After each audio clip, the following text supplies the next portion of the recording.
Student, good morning. I am Manish Kumar Kashodan. My qualification is BSc and Diploma in Dialysis DDT.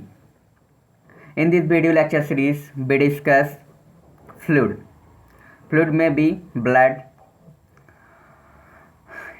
After discussing blood, we understood few basic points to you. हमारे body में जो fluid होते हैं वह WBC हो सकते हैं, RBC हो सकते हैं एंड प्लेटलेट्स हो सकते हैं। समझते हैं कि जो WBC है, RBC है और प्लेटलेट्स है, उन सभी को और किस दूसरे नाम से जानते हैं। जो रेड ब्लड सेल है यानी कि RBC है, उसको एंथ्रोसाइट के नाम से जानते हैं, और जो वाइट ब्लड सेल यानी कि WBC है उसे ल्यूकोसाइट के नाम से जानते हैं, और नेक्स्ट प्लेटलेट्स को थैरम्बोसाइट के नाम से जानते हैं। फिर उसके बाद में समझते हैं कि TLC क्या होता है और DLC क्या होता है। TLC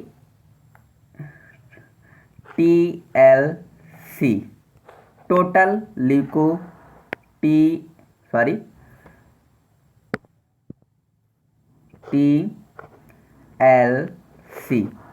TLC and DLC।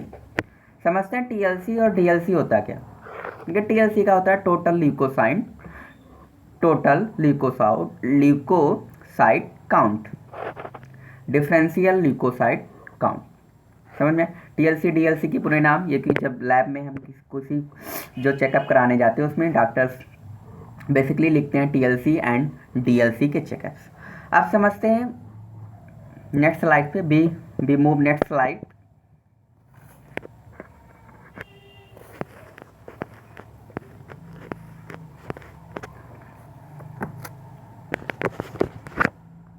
Sorry for disturbing.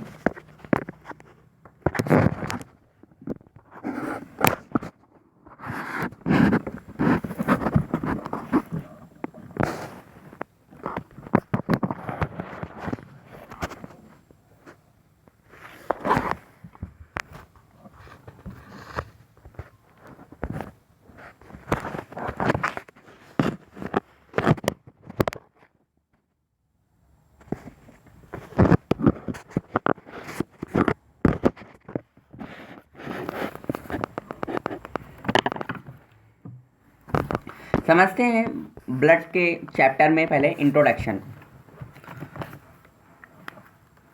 Circulating blood fluid include blood and lymph that flow through a close system of vessel. यानी कि जो सर्कुलेटिंग बॉडी में फ्लूइड है, बॉडी में जो बोल सकते हैं तैरने वाले, जो बोल सकते हैं बहने वाले फ्लूइड है हमारे बॉडी में, उनमें शामिल किया गया है ब्लड को। पहला हुआ है ब्लड, दूसरा है लिम्फ। अब जो ब्लड और लिम्फ होते हैं वह क्या होते हैं, एक क्लोज सिस्टम वेसल्स में क्या होते हैं, ये फ्लो करते हैं। The study of blood is called haematology. Study of blood is called haematology. अब समझते हैं कि हेमेटोलॉजी वर्ड को हम कैसे डिफाइन कर सकते हैं। हेमेटोलॉजी लिखते हैं इसके HEMATO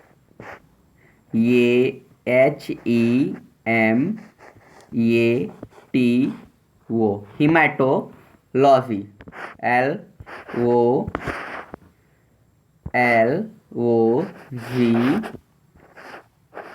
LOLOGY hematology। hematology is generally made by Greek word hemato यानी means heme, HEM heme, and logy means study। यानी कि और हीम वर्ड का जो स्पेसिफिक मीनिंग होता है क्या होता है, ब्लड। यानी कि ब्लड की स्टडी करना क्या कहलाता है, हेमेटोलॉजी। समझ में, अंडरस्टैंड। हेमेटोलॉजी को कैसे डिफाइन करोगे, haematology is made up by Greek word heme means blood and logy means study. Next चलते हैं और इसके बारे में समझते हैं।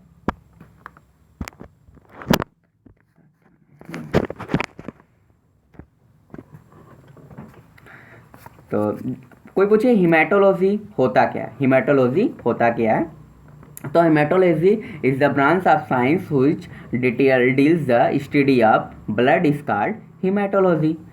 Next, blood is a fluid connective tissue. अब कोई पूछता है कि what is a blood, what is a blood, तो उसको हम इस एक टर्म में बता सकते हैं, सिंपली बता सकते हैं उसे कि blood is a fluid connective tissue. Blood connective tissue है, लेकिन कैसा कनेक्टिव टिश्यू है, फ्लूइड कनेक्टिव टिश्यू है, यानी कि बोल सकते हैं फ्लूइड का मतलब तरलीय या जलीय क्या है, कनेक्टिव टिश्यू है। उसके बाद में which is red coloured, which is red coloured, जो कि क्या होता है, लाल रंग का होता है।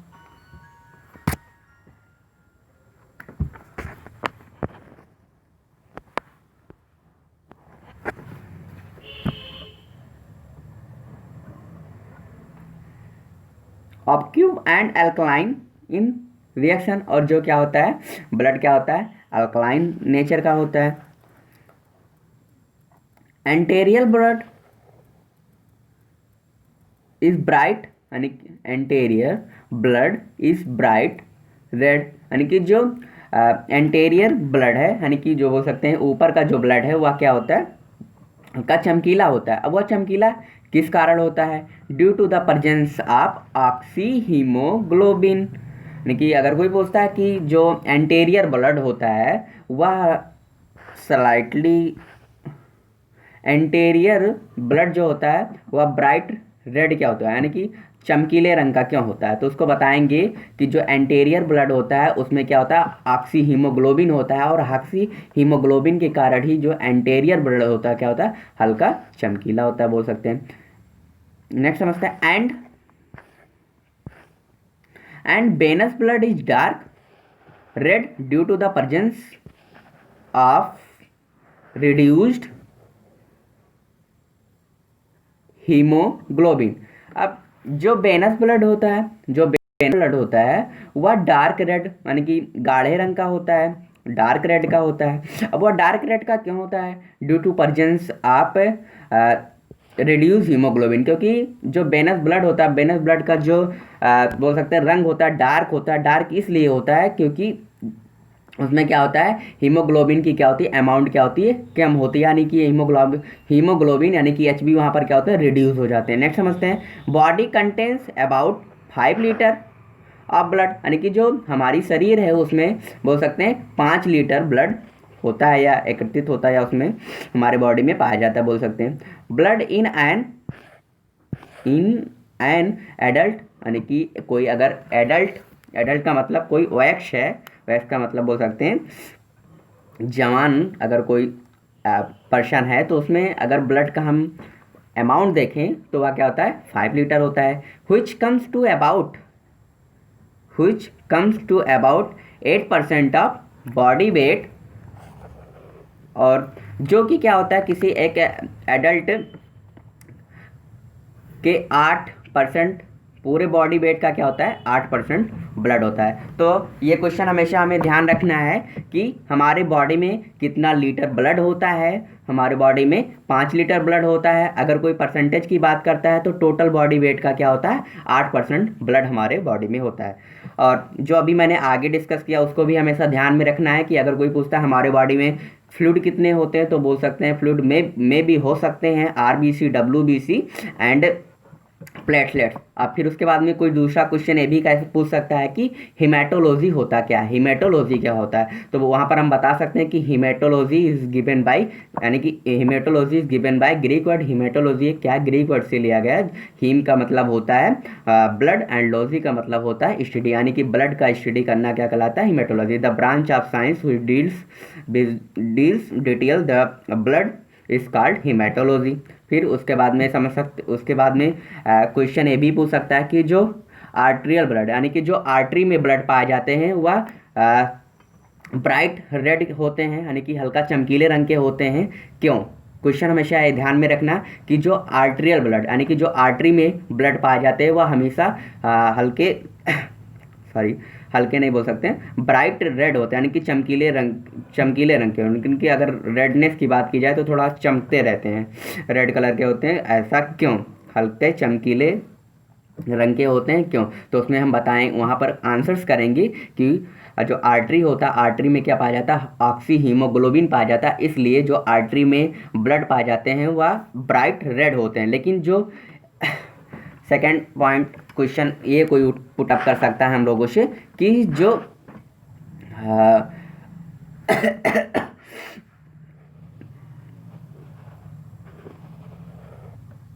वेनस ब्लड यानी कि वेन्स के अंदर जो ब्लड होते हैं वह डार्क रेड कलर के होते हैं क्यों, तो वहाँ पर हम बताएंगे, वहाँ पर आंसर्स हम लोग ये कर सकते हैं कि जो HB का अमाउंट होता है वहाँ पर क्या होता है, रिड्यूस होने लगता है, कम होने लगता है, इसलिए जो वेनस ब्लड होता है वह हमेशा क्या होता है, डार्क रेड होता है, और जो आर्टेरियल ब्लड होता है वह हमेशा क्या होता है, ब्राइट रेड होता है।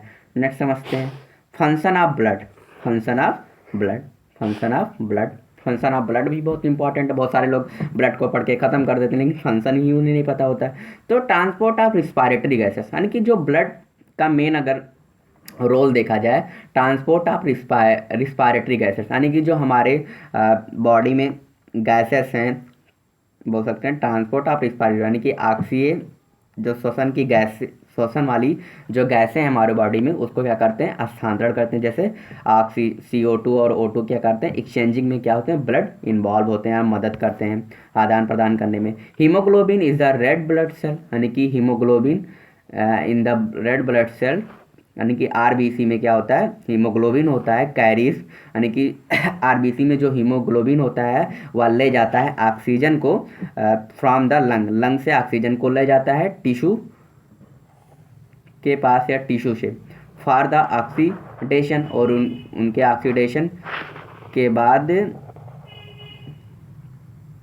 Food and production of energy, और क्या होता है उस फूड, वह फूड क्या होते हैं, डिग्रेडेट होते हैं, और जिससे एनर्जी हमें मिलती है। फिर फ्रॉम द टिश्यू, यानी कि टिश्यू से carbon dioxide is carried to the lung, फिर टिश्यू से क्या होता है, कार्बन डाइऑक्साइड जाता है, वेयर इट इज एक्सहेलेड, और जो क्या होता है हमारे बॉडी से क्या होता है, बाहर की तरफ निकल जाता है। तो पॉइंट समझ में आया, ट्रांसपोर्ट ऑफ रिस्पायरेटरी गैसेस, यानी कि जो हमारे शरीर के अंदर श्वसन वाली गैसें होती हैं, उनके एक्सचेंजिंग में भी क्या होते हैं, ब्लड हेल्प करते हैं। जैसे कि जो RBC होता है, RBC में क्या होता है, हीमोग्लोबिन पाया जाता है, हीमोग्लोबिन क्या करता है, या O2 को नेक्स्ट सॉरी फॉर डिस्टर्बिंग,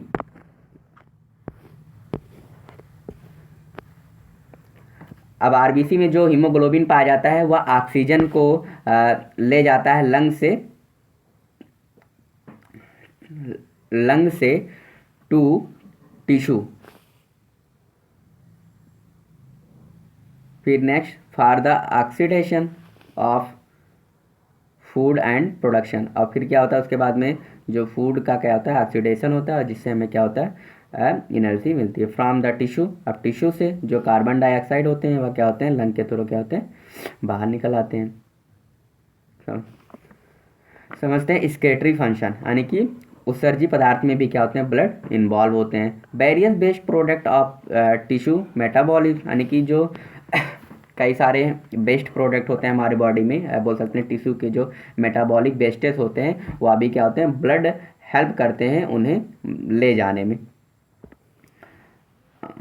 अब समझते हैं और पॉइंट्स को, इसमें भी छूट बाकी है। मेटाबॉलिज्म, अब मेटाबॉलिज्म, टिश्यू मेटाबॉलिज्म का मतलब क्या होता है, टिश्यू का मतलब हो गया ऊतक, एंड मेटाबॉलिज्म को समझते हैं। जो मेटाबॉलिज्म है इसमें दो प्रोसेस इन्वॉल्व होते हैं, यानी कि जो मेटाबॉलिज्म है इसमें क्या होता है, एनाबॉलिज्म होता है और कैटाबॉलिज्म होता है। एनाबॉलिज्म में क्या होता है, कोई भी प्रोसेस क्या होता है, यानी कि वो ब्रेक डाउन नहीं होता है, मतलब हम बोल सकते हैं जैसे एनाबॉलिक, यानी कि जो फोटोसिंथेसिस एक क्या है, एनाबॉलिक प्रोसेस है, और कैटाबॉलिक प्रोसेस का मतलब बोल सकते हैं जो डाइजेशन की प्रोसेस है वह क्या है, कैटाबॉलिक प्रोसेस है।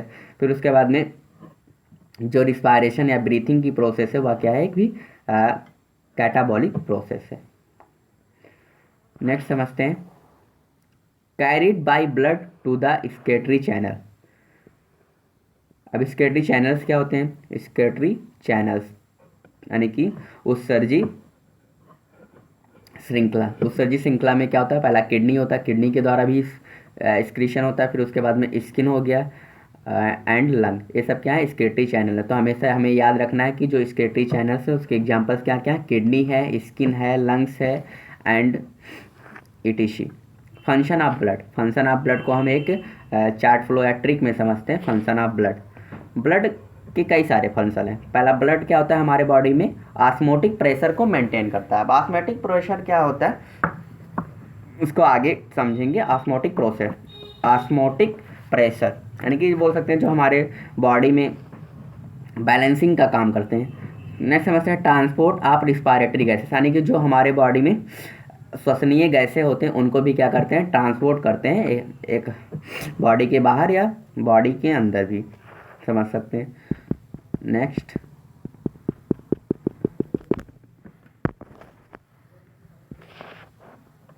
एक्सक्रीशन ऑफ मेटाबॉलिक वेस्टेज, जो ब्लड होते हैं वह हेल्प करते हैं मेटाबॉलिक वेस्टेज के उत्सर्जन में। Transport of end product of digestion, और जो ब्लड होते हैं क्या करते हैं, जो डाइजेशन का जो इंड प्रोडक्ट होता है उसको भी ट्रांसपोर्ट करने में बोल सकते हैं मदद करते हैं। या एसिड बेस बैलेंस, जो ब्लड होता है हमारे बॉडी में क्या होता है, एसिड और बेस बैलेंस को बनाए रखने में मदद करता है। ट्रांसपोर्ट ऑफ हार्मोन्स, यानी कि जो ब्लड होते हैं हमारे बॉडी में क्या होता है, हार्मोन्स के स्थानांतरण में भी मदद करते हैं।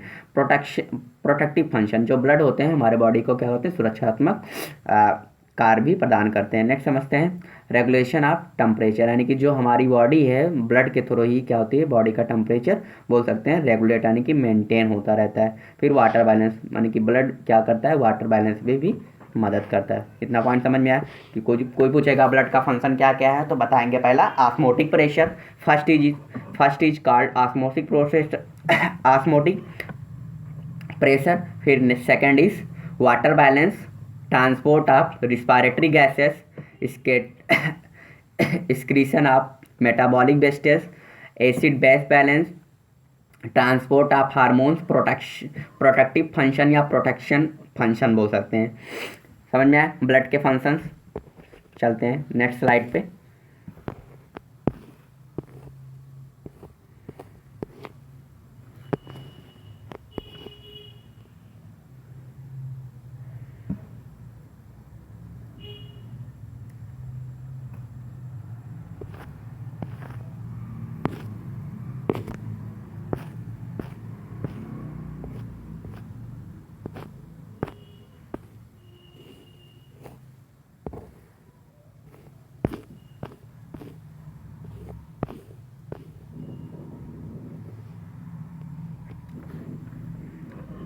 थर्ड इज न्यूट्रिशनल प्रोटेक्शन या आप बोल सकते हैं nutritional function.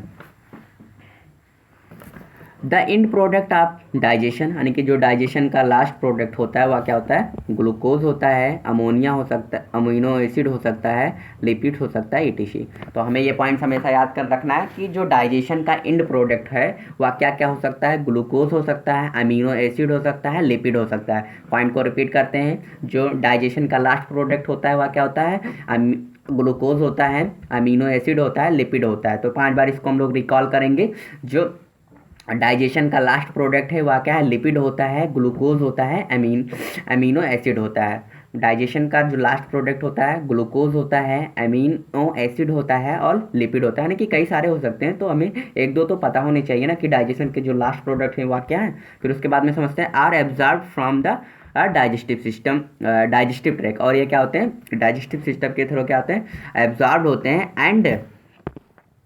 And transport by blood to various tissue, और ब्लड के द्वारा क्या होते हैं, स्थानांतरित होते हैं कई सारे बोल सकते हैं टिश्यू के पास, या जो हमारे बॉडी में डिफरेंट टाइप के टिश्यू हैं उनके पास तक ये पहुँचते हैं for growth and supply energy. और ये क्या करते हैं, हमारे बॉडी को में ग्रोथ को परफॉर्म करते हैं या ग्रोथ में हेल्प करते हैं और हमें एनर्जी प्रोवाइड करते हैं। समझ में आया न्यूट्रिशनल फंक्शन ऑफ ब्लड।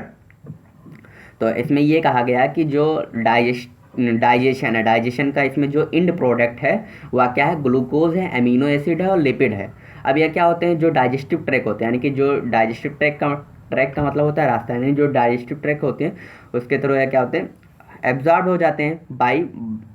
फिर उसके बाद में जो ये एब्जॉर्ब प्रोडक्ट होते हैं, वह क्या होता है ब्लड इनको कई सारे टिश्यूओं के पास में, यानी कि जो वेरियस टिश्यू हमारे बॉडी में उनके पास में क्या कर देता है, ट्रांसपोर्ट कर देता है या स्थानांतरण कर देता है उनका वहाँ पर फॉर ग्रोथ, किसके लिए, ग्रोथ के लिए। और उसके बाद में हमें उसी जो एब्जॉर्ब्ड मटेरियल होते हैं क्या मिलती है, एनर्जी मिलती है। फिर समझते हैं एसिड बेस बैलेंस के लिए normal pH of blood is 7.4, normal blood is 7.4, यानी कि जो ब्लड होता है अल्कलाइन नेचर का होता है। अब समझते हैं एसिडिक बेसिक, यानी कि जो 7 होता है वह क्या होता है, न्यूट्रल पॉइंट होता है। The enzyme of our body can act only within a narrow range of this pH, large amount of acid are produce daily as result of metabolism, blood contain various buffers, यानी कि जो blood होता है हमारे body में acid base balance को बनाने में मदद करता है, उसके मेंटेनेंस को परफॉर्म कराने के लिए मदद करता है। अब बफर क्या होता है, बफर सोल्यूशन, या यहाँ पर जो बफर वर्ड आया उसको हम समझते हैं कि बफर सोल्यूशंस ऐसे सोल्यूशन होते हैं जिनमें उनका जो आयन का कंसंट्रेशन होता है क्या होता है, हमेशा मेंटेन रहता है। आयन का कंसंट्रेशन मेंटेन होने का मतलब कहते हैं कोई अगर सोल्यूशन है उसमें अगर मान लो 4 पॉजिटिव है तो 4 क्या होंगे, निगेटिव ही हो गए, यानी कि उनमें ना तो कोई कम होगा ना तो कोई ज़्यादा होगा। Which can check the rise in hydrogen ion concentration, समझते हैं। ट्रांसपोर्ट ऑफ हार्मोन्स, यानी कि जो ब्लड होते हैं ब्लड हार्मोन्स के स्थानांतरण में ही मदद करते हैं। Hormones are secretion of endocrine and ductless gland, यानी कि जो अब समझते हैं एक्सोक्राइन ग्लैंड और एंडोक्राइन ग्लैंड। एक्सोक्राइन ग्लैंड यानी कि जब क्या होता है, कोई भी सिक्रीशन क्या होता है एक ग्लैंड के अंदर होता है, यानी कि एक ग्लैंड के अंदर, यानी कि उनमें क्या होती है, बोल सकते हैं कॉमन ओपनिंग नहीं होती है, तो उसको बोलते हैं एक्सोक्राइन ग्लैंड। अब एंडोक्राइन ग्लैंड क्या होती है, एंडोक्राइन ग्लैंड को और हम किस नाम से जानते हैं, डक्टलेस ग्लैंड पाया जाता है, यानी इनमें क्या होता है, कोई डक्ट नहीं होता है। Hormones are secretion of the endocrine gland, यानी कि जो हार्मोन्स होते हैं वह क्या होते हैं, एंडोक्राइन ग्लैंड के क्या होते हैं, सिक्रीशन होते हैं, यानी कि सिक्रीशन का मतलब बोल सकते हैं अस्त्रावण होता है। फिर which are directly poured into the blood, और जो एंडोक्राइन का सिक्रीशन होता है वह डायरेक्टली क्या होता है, ब्लड में उलेड़ दिया जाता है, यानी कि जो एंडोक्राइन से सिक्रीशन होगा वह डायरेक्टली ब्लड में मिल जाएगा, लेकिन जो एक्सोक्राइन से सिक्रीशन होगा वह डायरेक्टली ब्लड के कांटेक्ट में नहीं होता है। ये यहाँ पर कॉन्सेप्ट है एंडोक्राइन और एक्सोक्राइन। एंडोक्राइन को हमेशा याद रखोगे, अगर कोई भी सिक्रीशन होगा तो वह डायरेक्ट ब्लड में मिल जाएगा, लेकिन एक्सोक्राइन में क्या होगा, कोई भी जो सिक्रीशन होगा डायरेक्ट ब्लड के कांटेक्ट में नहीं आएगा, तो हमेशा पॉइंट ये याद रखना। और एंडोक्राइन को एक और नाम से जो जानते हैं उसका नाम क्या है, डक्टलेस ग्लैंड, यानी कि जो एंडोक्राइन ग्लैंड होती हैं वह क्या होती हैं, डक्टलेस ग्लैंड होती है। अगर इसमें कोई भी सिक्रीशन निकलता है तो वह डायरेक्ट ब्लड के कांटेक्ट में ही होगा, समझते हैं। फिर पोर्ड का मतलब POURED, पोर्ड का मतलब होता है उड़ेलना, जैसे क्या कोई दिया में से हम कोई भी अगर उसमें तेल है उसको हम डायरेक्टली उड़ेल लेते तो उसको बोलते हैं पोर्ड बोलते हैं, POURED, poured. Blood carries them to their target organ, और इसमें क्या होता है, ब्लड टारगेट ऑर्गन के बाद में क्या करता है, टारगेट ऑर्गन के पास में उस जो पर्टिकुलर सब्सटेंस होता है हार्मोन्स उसको क्या करते हैं वहाँ पर छोड़ देता है। समझ में आया इतना पॉइंट। ट्रांसपोर्ट ऑफ हार्मोन्स में क्या कहा गया, ट्रांसपोर्ट ऑफ हार्मोन्स में ये बताया गया कि जो हार्मोन्स होता है क्या होता है, एंडोक्राइन ग्लैंड का क्या होता है, सिक्रीशन होता है। सिक्रीशन का मतलब क्या होता है, अस्त्राव होता है, यानी कि जो एंडोक्राइन ग्लैंड का अगर कोई भी सिक्रीशन होगा तो वह क्या होगा, ब्लड के कांटेक्ट में ही होगा। अब फिर ब्लड के कांटेक्ट में जब होगा तो ब्लड के कांटेक्ट में जो सिक्रीशन होगा वह क्या करेगा, किसी एक पर्टिकुलर आर्गन को टारगेट करेगा और उस आर्गन के पास में उस आर्गन के पास ब्लड जाएगा और उस जो एंडोक्राइन ग्लैंड से सिक्रीशन हुआ है वहाँ पर उसे डायरेक्टली छोड़ देगा। फिर समझते हैं प्रोटेक्शन और डिफेंस, प्रोटेक्शन ऑफ डिफेंस यानी कि सुरक्षा बोल सकते हैं। द वाइट ब्लड सेल्स यानी कि जो WBC होते हैं यानी कि वाइट ब्लड कॉर्पसेल्स होते हैं, स्पेशली यानी कि the neutrophils, especially the neutrophils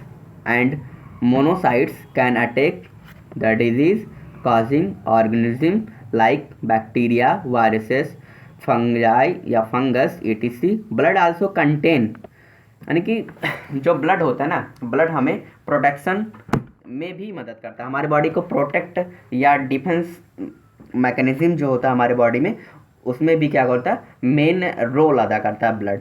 तो ब्लड अगर मान लो कोई हमारे बॉडी में क्या है, बैक्टीरिया, वायरसेस, फंगस अगर अटैक कर रहा है, तो ब्लड के पास इतना कैपेसिटी होता है कि उसे प्राइमरी स्टेज में क्या कर सकता है, डिके कर सकता है, जिसको हम बोल सकते हैं जो हमारी इम्यून सिस्टम है, यानी कि जब तक हमारी इम्यून सिस्टम उसके प्रति लड़ेगी ना, जब तक हमारे बॉडी में कोई भी बैक्टीरिया, वायरस या फंगस अटैक नहीं कर सकता है। तो वही यहाँ पर बताया गया कि जो ब्लड होता है डिफेंस मैकेनिज्म के रूप में हमारे बॉडी में काम करता है। फिर नेक्स्ट समझते हैं temperature regulation. Temperature, normal body temperature is 98.4 degree Fahrenheit, यानी कि जो बॉडी का अगर टेम्परेचर देखा जाए तो टेम्परेचर के क्या है, कई सारे यूनिट्स है, एक क्या फ़ारेनहाइट है और एक क्या है डिग्री सेल्सियस है। तो यहाँ पर बेसिकली दो पैरामीटर्स पे बात किया जाएगा, एक फ़ारेनहाइट के पैरामीटर्स पे और एक डिग्री सेल्सियस के पैरामीटर्स पर। तो अगर कोई पूछे फ़ारेनहाइट, यानी कि आपका मतलब होता है फ़ारेनहाइट होता है, अगर फ़ारेनहाइट के कॉन्सेप्ट पे अगर कोई पूछता है कि बॉडी का टेम्परेचर कितना होता है, तो बताएंगे 98.4 डिग्री फ़ारेनहाइट। लेकिन कोई सेल्सियस के कॉन्सेप्ट पे पूछता है तो उसको हम बताएंगे 37 degree Celsius. Blood helps in easily dissipation of the heat from warmer to cooler parts of body, thus helping to keep the temperature of the body at a constant. This help in proper functioning of different enzyme। तो basically ऐसे इसको, इस passage को समझ सकते हैं कि जो ब्लड है, ब्लड अक्सर देखा जाता है ठंडियों के दिनों में कि हम जब कभी बाहर से आते हैं या कहीं से दौड़ के आते हैं तो इतना क्या होता है, ठंडी नहीं लगता है। तो जो ब्लड क्या होते हैं हमारे बॉडी में, क्या होते हैं, हीट हो जाते हैं और वह क्या होते हैं, बाहर के टेम्परेचर को मेंटेन कर देते हैं। नेक्स्ट समझते हैं वाटर बैलेंस, यानी कि जो ब्लड होता है वह वाटर बैलेंस में मेंटेन करता है हमारे बॉडी में कैसे। लेकिन ब्लड मेंटेन एंड रेगुलेट, यानी कि जो ब्लड होता है मेंटेन करता है और रेगुलेट करता है the fluid content in various body component, कि जो बोल सकते हैं हमारे बॉडी के अंदर वेरियस कंपोनेंट है, उसमें क्या होता है, वाटर, जो ऐसा नहीं इसको एक्सप्लेन कर सके, इसको इस तरह समझेंगे, जो blood maintain and regulate, blood यानी कि मेंटेन करता है और रेगुलेट का मतलब होता है चलाना, the fluid content in various body compartment, यानी कि जो हमारे बॉडी में कंपार्टमेंट का मतलब बोल सकते हैं छोटे छोटे खंड, जो हमारे बॉडी में छोटे छोटे खंड हैं उसमें क्या होता है, ब्लड फ्लूइड की तरह क्या करता है, मेंटेनिंग का काम करता है। Osmotic pressure, blood contain plasma protein, यानी कि जो ब्लड होते हैं, ब्लड में एकत्रित होते हैं प्लाज्मा प्रोटीन,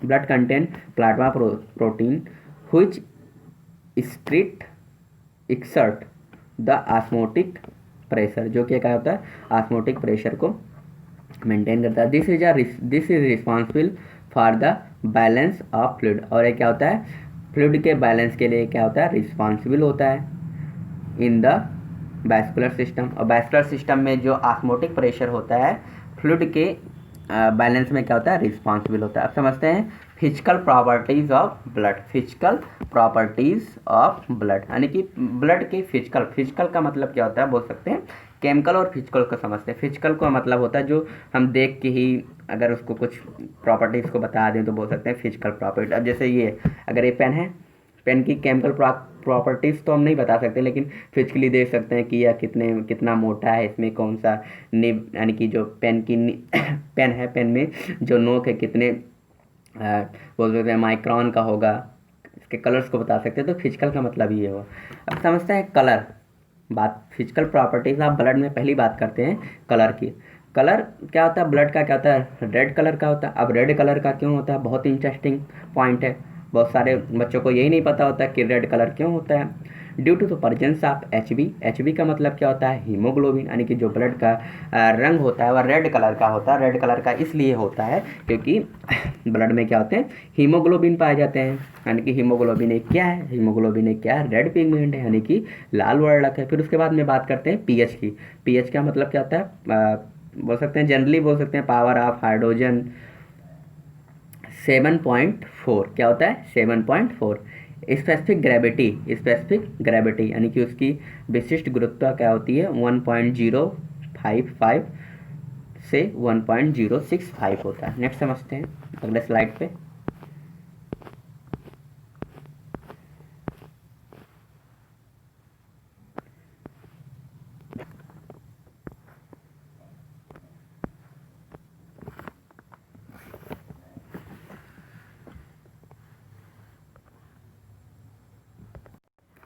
बात करते हैं ब्लड के क्लासिफिकेशन को समझते हैं।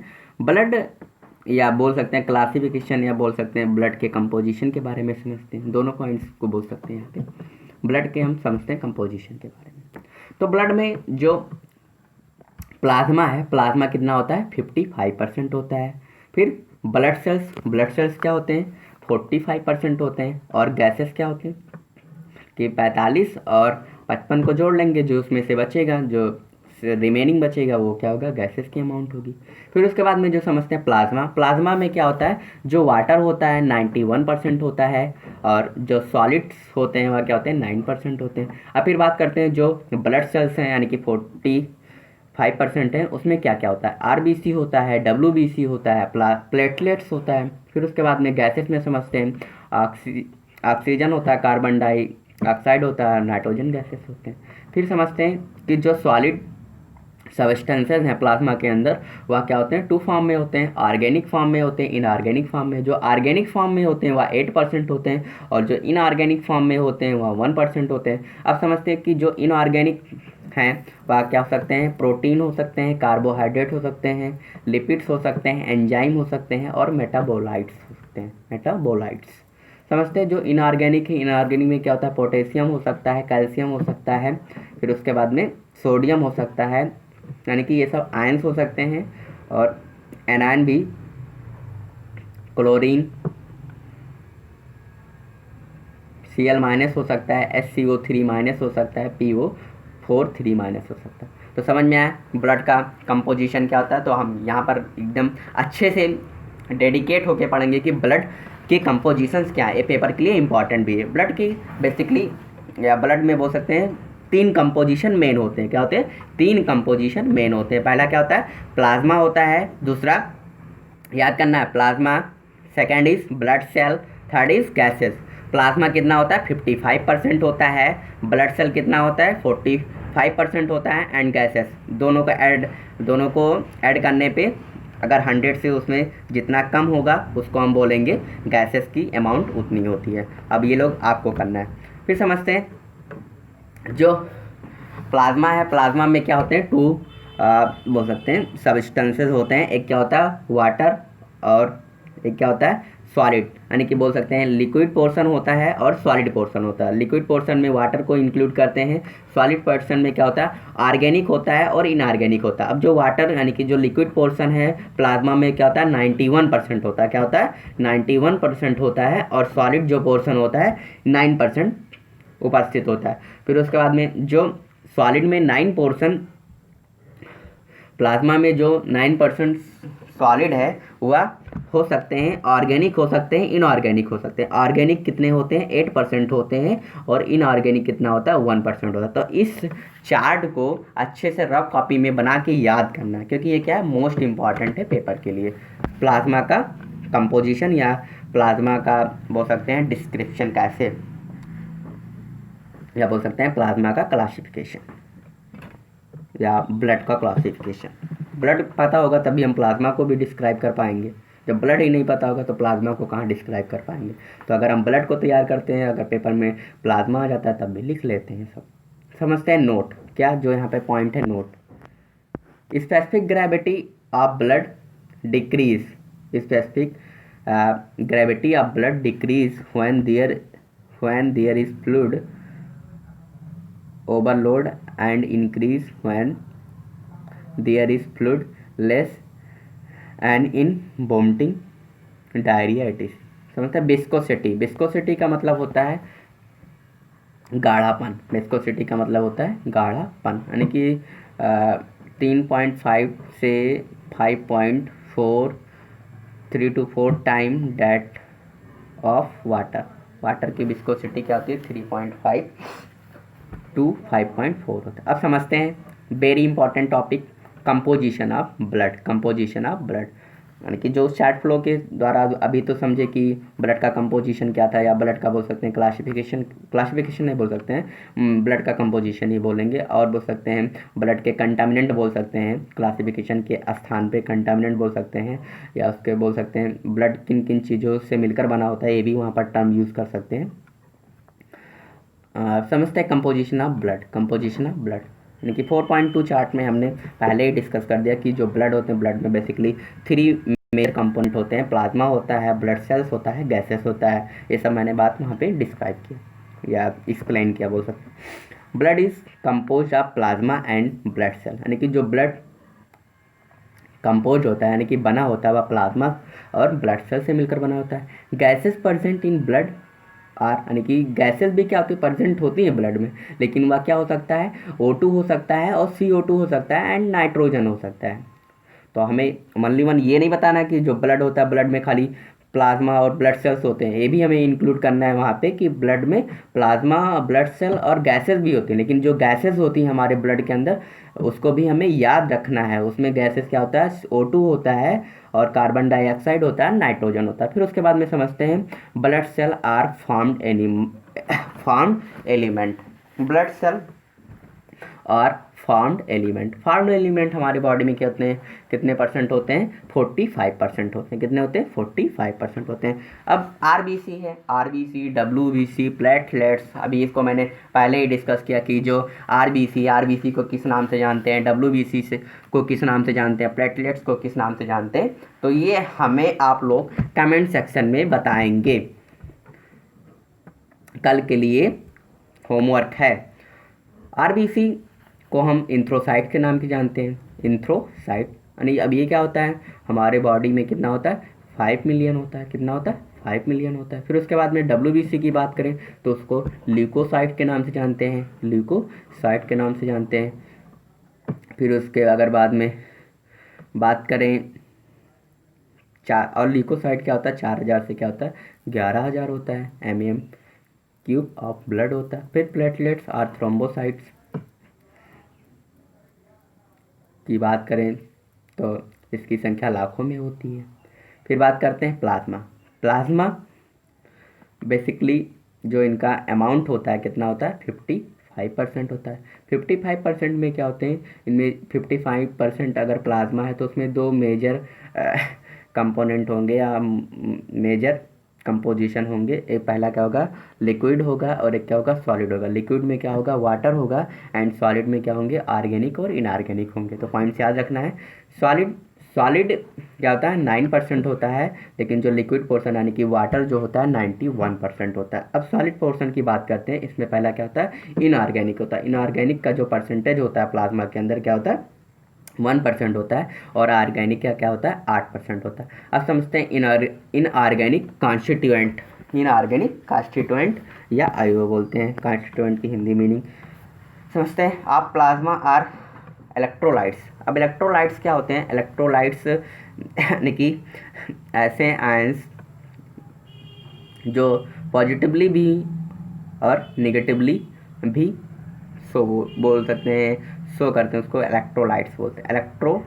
Electrolytes like as sodium, calcium, chloride, potassium and magnesium. Electrolytes की अगर बात की जाए तो वहाँ पर हमें ये हमेशा याद रखना है कि एक पॉजिटिव होगा, एक नेगेटिव होगा। अगर Cl- है तो वहाँ पर पोटेशियम भी होगा। कुछ भी पॉजिटिव और नेगेटिव का खेल हमेशा याद रखना है, तभी हम इलेक्ट्रोलाइट्स को एक्सप्लेन कर सकते हैं। फिर उसके बाद में समझना है organic constituent. Organic constituent are protein. Organic constituent में हो सकते हैं प्रोटीन, हो सकते हैं कार्बोहाइड्रेट, हो सकते हैं। अब प्रोटीन बेसिकली क्या होते हैं? कार्बन, हाइड्रोजन, नाइट्रोजन के क्या होते हैं?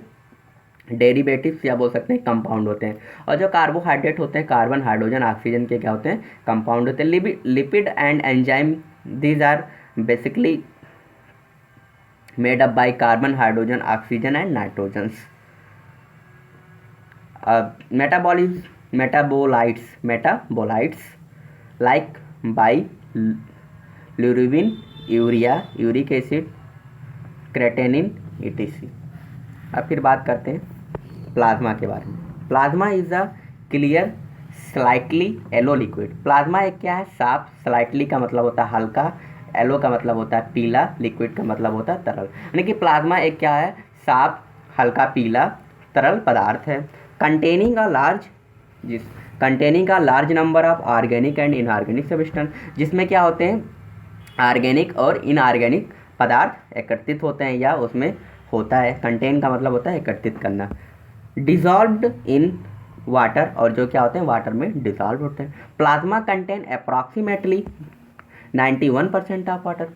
प्लाज्मा में अप्रॉक्सीमेटली का मतलब होता है लगभग, प्लाज्मा में लगभग 91% वाटर होता है। वेरी इंटरेस्टेड है, हमेशा याद रखना है कि प्लाज्मा में वाटर कितना परसेंट होता है, 91% होता है। एंड 95 ऑफ सॉलिड, और प्लाज्मा में जो 9% होता है क्या होता है, सॉलिड पर्सन होता है। Thank you listing my lecture.